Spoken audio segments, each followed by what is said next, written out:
you very much, Chair. So the order of proceedings for the meeting of the Petitions Committee for today,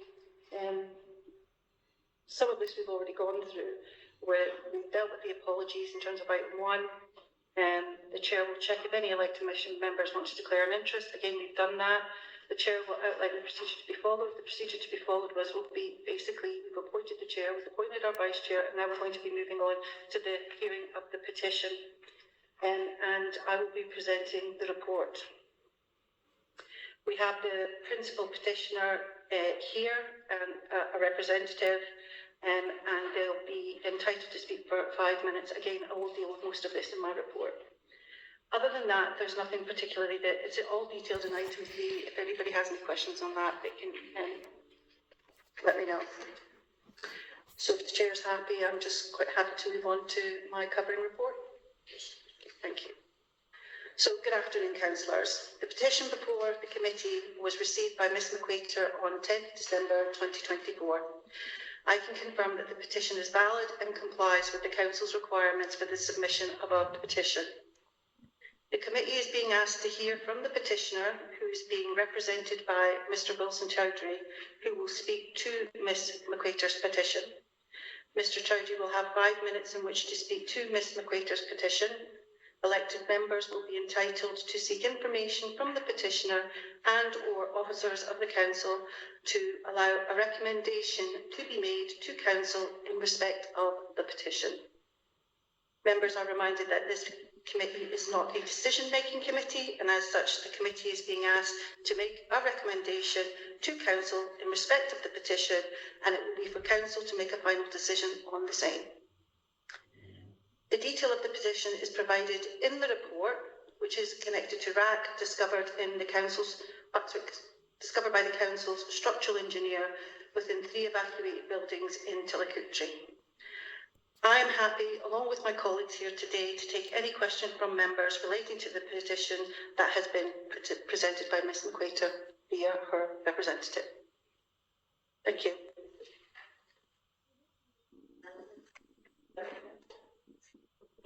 Welcome. Mr Chowdhry has been outlined by you've got 5 minutes to state your position. Thank you. Good afternoon, councillors. Thank you, Chair. Good afternoon, councillors. Thank you for allowing me the opportunity to present this petition on behalf of RAAC affected homeowners. Today I bring forward urgent requests that, if addressed fairly, could prevent financial ruin for many families in our community. Our petition outlines 4 key demands. Number 1, provide pre-RAAC declaration valuations. We urge the council to adopt valuations reflecting property values as if the RAAC issue were not present. While we understand that an option for such valuations will be included in the RAAC options report in June, we are deeply disappointed that despite the council making a drastic change in its preferred recommendation from voluntary acquisition to remedial works, sometime after we wrote our petition, and not being allowed to speak on the new proposal. This new proposal involves replacing roofs, retrofitting cavity wall insulation, and adding new external render to properties, an option many homeowners would prefer over the previous voluntary acquisition scheme, which only offered paltry sums. We had hoped to challenge councillors to consider a sundry loan system that would enable homeowners to repair the homes while also preserving existing council housing stock. This approach would spare the council the uncertainty of prolonged building projects for which no budget currently exists, and would ultimately be a more cost-effective solution. Sorry, I'm just...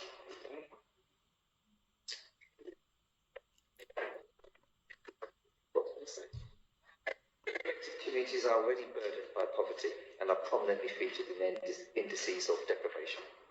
You now have the power to enact a fair remedy and prevent financial crisis for so many who have found themselves in this situation through no fault of their own. The council must accept some responsibility for the historic construction of these homes, which introduced RAAC as a failed cost-saving measure. These properties were later sold to unsuspecting buyers without any disclosure of RAAC's presence or acknowledgement of safety concerns, highlighted by groups such as Beyond Scott and I-Structy, concerns that were ignored for decades. If councils insist on voluntary acquisition, we demand that the pre-RAAC valuation approach be adopted to ensure fairness, any voluntary agreement that offers less than full market value pre-RAAC declaration would push most homeowners towards bankruptcy and homelessness. This is unacceptable and surely cannot be the intention of the elected members in this building today. You have a duty to support these homeowners in a way that is just and equitable. Number 2, financial support for RAAC-related costs. We request financial assistance for homeowners to cover RAAC-related costs, including evacuation expenses and disturbance payments, through a voluntary agreement. However, I must express my disappointment that despite multiple requests for information before this hearing, I still do not have clarity on whether homeowners' request for the Council's current suspense account to be settled as costs for remedial works will be met. These costs include, as a potential on the proposal, these costs include re-entry expenses for retrieving personal belongings, storage fees, nascent council rents. Given the immense hardship homeowners have faced, we call for generosity. The delays in progressing and options report on finding a final resolution have been entirely due to the council, the majority owner of these properties, who is already liable for much of these costs. These delays have only served to exacerbate financial burdens on homeowners, and I urge you to act righteously to help them. Homeowners should not bear the cost of a crisis they did not create. 3, request a public inquiry. We call on Clackmannanshire Council to formally request that the Scottish Government conduct a public inquiry into how Scottish councils have handled RAAC. This inquiry must examine safety assessments, property transactions, risk assessments for the use of RAAC, considering Intillicoultry, nearby quarries and mines, whether quarry blasts contributed to the early failure of RAAC and Intillicoultry homes, RAAC disclosures, council's responses to homeowner concerns. Transparency is critical to restoring public trust and ensuring accountability for the decisions that have left homeowners in this precarious situation. Number 4, advocate for a national financial support fund.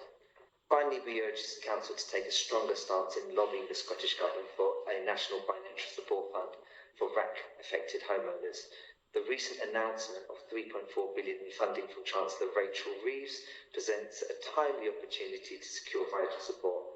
With the backing of our local MP, we believe that more visible advocacy from the Council could significantly influence policy decisions at a national level. Whatever method of resolution you choose in June, we implore the Council to continue pressing the Scottish Government to ensure homeowners do not suffer financial losses. This should include a commitment that if a sundry loan scheme is chosen, the Council will advocate for government support to ensure long-term financial stability for affected homeowners. Conclusion. Councillors, today you face a choice. Allow homeowners to slip into financial devastation or act decisively to ensure they are treated fairly. If voluntary acquisition remains on the table, the pre-RAAC declaration valuations must be implemented. If remedial works are the way forward, financial support must be provided to cover past and ongoing costs. This is not just a policy decision, it's about real lives, real families, and a community that has already suffered enough. We urge you to stand with homeowners and deliver a just outcome today. Thank you.